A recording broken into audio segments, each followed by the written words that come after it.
Estamos en la recta final de las eliminatorias y es por eso que hoy vamos a hacer un tier list de las mejores selecciones sudamericanas, las peores, la decepción y la revelación hasta ahora en lo que va de eliminatorias rumbo a la Copa del Mundo 2026. Bienvenidos a un nuevo video en mi canal y el día de hoy, como les dije en el principio, vamos a estar rankeando las mejores y peores selecciones sudamericanas en lo que va de eliminatorias rumbo a lo que va a ser esta Copa del Mundo. También vamos a decir quiénes son, en mi opinión personal, las revelaciones, las decepciones y las sorpresas de estas eliminatorias. No olviden suscribirse, dejar su like y sin más nada que agregar, empezamos con el video. Bueno, como pueden ver, tenemos 5 divisiones: Mundial, sorpresa, revelación, decepción y en el pozo.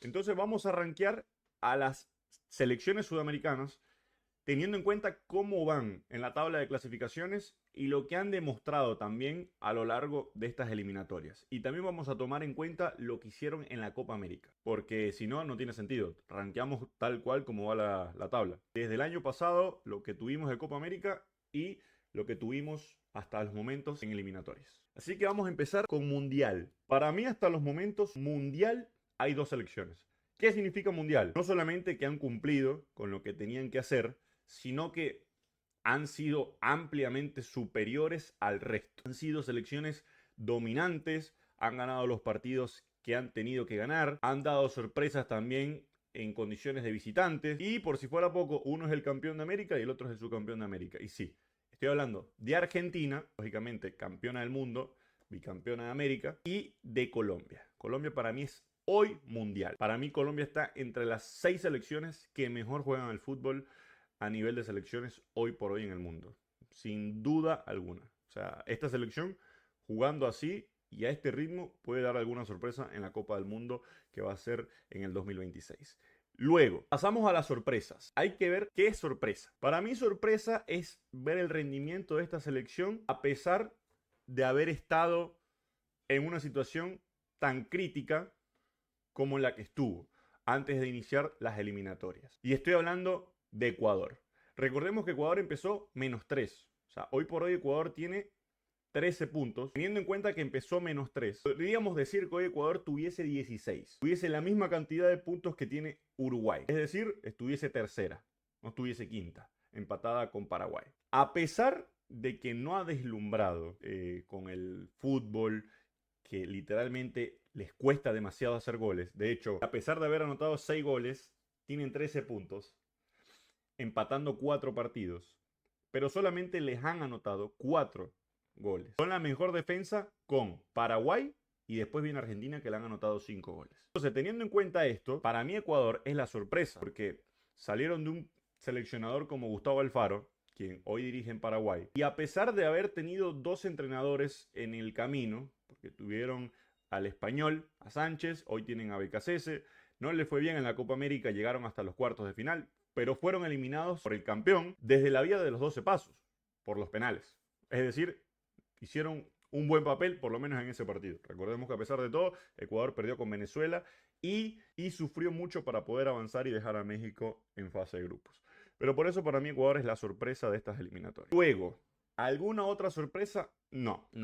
Para mí,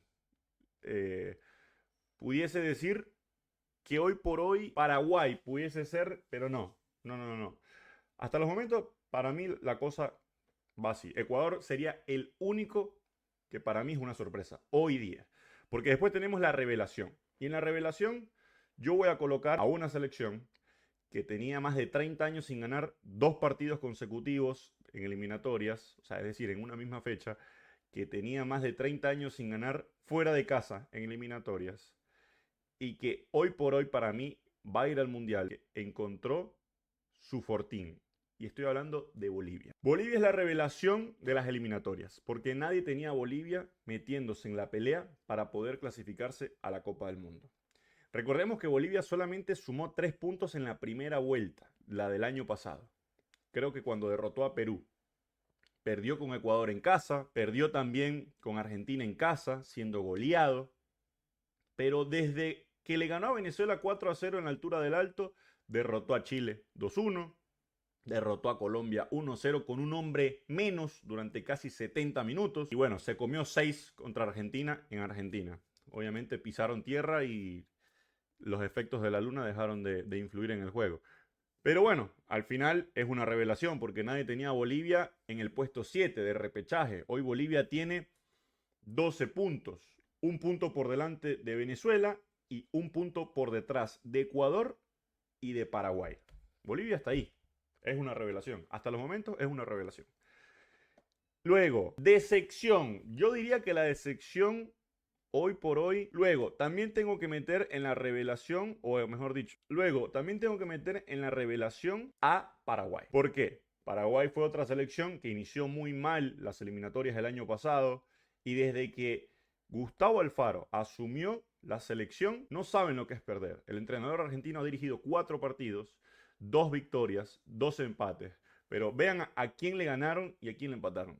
Empataron con Uruguay 0-0 en Montevideo. Le ganaron 1-0 a Brasil en Defensores del Chaco. Le ganaron 2-1 a Venezuela en Defensores del Chaco a pesar de haber iniciado perdiendo el partido. Y empataron 0-0 ante Ecuador allá en Ecuador. Ahora le toca recibir a Argentina y visitar a Bolivia. O sea, lo que asumió Alfaro, en el momento que asumió Alfaro, fue una selección que venía destruida, destrozada. Y la revivió y la metió en puestos del Mundial. Porque hoy por hoy Paraguay es sexta, empatada con Ecuador en puntos con 13. Y cuando Alfaro la asumió, Paraguay era octava, novena. O sea, se peleaba codo a codo con Perú. Para mí es una revelación que en esta segunda vuelta veamos hoy a Paraguay como la vemos. Luego, vamos con las decepciones.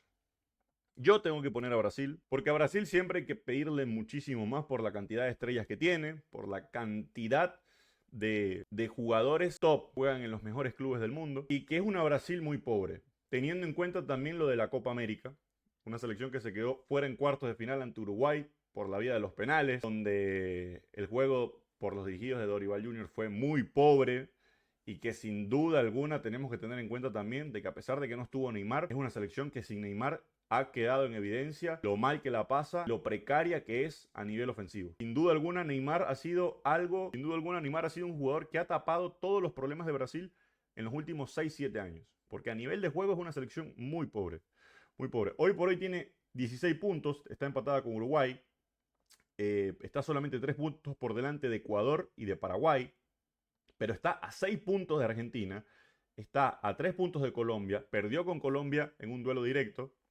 cuando en Barranquilla Luis Díaz anotó ese doblete, y le toca una doble fecha para mí complicada a Brasil. Le toca visitar a Venezuela en Maturín, Venezuela no ha perdido allá, y posteriormente le toca recibir a Uruguay. Un Uruguay que también viene muy mal, pero que es un partidazo, y que para mí hoy por hoy Uruguay puede dar la sorpresa ahí. Por eso Brasil para mí es decepción. Otra decepción para mí, Uruguay. ¿Por qué? Porque Uruguay fue la mejor selección de Sudamérica el año pasado.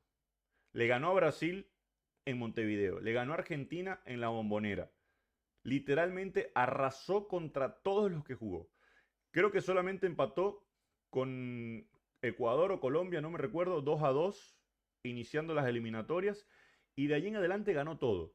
Bueno, se cayó Uruguay. Tiene 5 partidos sin anotar un gol. Sí, ya sé que tiene el tema de las sanciones que hubo después del incidente en la Copa América, en donde llegaron hasta semifinales. Perdieron ante una Colombia que jugó con 10 durante casi 70 minutos del partido, luego de esa expulsión de Daniel Muñoz. Y después de allí, las grietas se hicieron notar en la selección que dirige Marcelo Bielsa. Las frases que soltó Luis Suárez quisieron detonar el vestuario internamente. Después salieron varios jugadores históricos como Diego Godín a respaldar a Suárez. Después salieron jugadores también como Josema Jiménez a respaldar a Bielsa. En fin, Uruguay este año es un desastre. Un desastre. Este año para mí es una decepción. Y Uruguay hoy por hoy subsiste en el puesto 3 con 16 puntos, empatado con Brasil, única y exclusivamente por la cantidad de puntos que sacaron en la primera vuelta. Porque si nos ponemos a ver partido a partido, Uruguay desde septiembre en adelante no ha sumado de a 3. Veamos el primer partido. Ante Paraguay 0-0, un punto. Ante Venezuela 0-0, 2 puntos. Ante Perú en Lima perdieron 1-0. Luego, ante Ecuador en Uruguay 0-0, 3 puntos. De 2 han sacado 3 puntos. Es decir, si nosotros le sacamos los 16 puntos que tienen y vemos nada más los 3 que han hecho, tendrían 13 unidades. Están subsistiendo única y exclusivamente de los 13 puntos que sacaron en la primera vuelta. Hoy estuviesen empatados con Ecuador y con Paraguay en la quinta y sexta posición y a un punto nada más por delante de Bolivia y a 2 puntos por delante de Venezuela. O sea, es decir, el año de Uruguay es un desastre. Vamos con Perú. En el pozo para mi Perú. ¿Por qué? No solamente por lo que refleja la tabla. Si vamos a lo que hizo también en la Copa América, el año de Perú vino de mal en peor. A pesar de haberle ganado a Uruguay 1-0 en Lima en octubre, lo de Perú es muy pobre. La Copa América fue paupérrima. El año pasado solamente logró anotar un gol en eliminatorias, aquel empate ante Venezuela 1-1 en Lima. Y de allí en adelante Perú literalmente tambalea siempre. No se sabe qué va a pasar, cambiaron el seleccionador, dejaron de convocar a los históricos, volvió Guerrero, volvió Cueva, los dejaron de convocar nuevamente. Perú hoy por hoy es el reflejo de lo que muestra en la tabla. Está en el pozo. Está en el pozo. Perú hoy tiene 6 unidades. Ha anotado solamente 3 goles y le han anotado 14. Tiene menos 11 en el gol averaje. O sea, un desastre. Luego, Chile. En el pozo también. Me atrevería a decir, no de sección, porque viene teniendo el mismo rendimiento desde el año pasado. En la Copa América fue lo mismo. A ver, 5 puntos, 5 goles anotados, 18 en contra, 13, menos 13 en el gol averaje. Chile no sabe lo que es sumar de a 3 este año. Literalmente perdieron 3-0 frente a Argentina. Luego perdieron 2-1 ante Bolivia. Después perdieron 2-1 ante Brasil. Después cayeron derrotados 4-0 ante Colombia. O sea, es un desastre tras otro desastre. En la Copa América no anotaron ni un gol. Ni un gol. Gareca llegó para hacer un milagro y terminó siendo hechizado por la misma mala suerte que tiene hoy el conjunto chileno. Así que para mí no hay ningún tipo de duda. Chile está en el pozo. Y se tiene que quedar en el pozo. Y cerramos con Venezuela, que es lo que capaz muchos quieren ver. Mundial sorpresa revelación de sección. Yo a Venezuela la voy a poner, ¿por qué? Si seguimos el proceso de Fernando el Bocha Batista desde el año pasado hasta el sol de hoy, la Vinotinto sacó 9 puntos en la primera ventana, es decir, el año pasado. Septiembre, octubre y noviembre, 9 puntos. Se empató en Brasil por primera vez en la historia. Se le ganó a Chile 3-0 en Maturín. Se empató ante un Ecuador que para mí Ecuador siempre es una selección muy complicada. Se le empató a Perú en Lima, que ese partido a mí me dolió porque se tenía que ganar. Perdimos 1-0 ante Colombia en Barranquilla, donde pudimos haber sumado. Entonces, si sacamos el contexto de esa primera vuelta, fue muy buena. No fue perfecta. Luego, Copa América.